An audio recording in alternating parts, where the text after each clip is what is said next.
Naglabas na ng official announcement ang Miss Grand International Organization sa magiging kasama ng mga kandidata sa silid.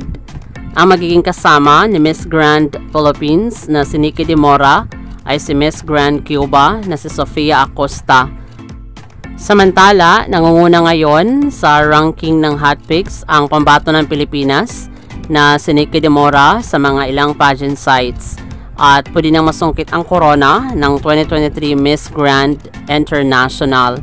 Mangyayari ang Grand Coronation Night ng nasabing competition sa susunod na buwan. Ano kayang maging placement nila? Maraming salamat sa panonood. Para maging updated ka, huwag kalimutang mag-subscribe.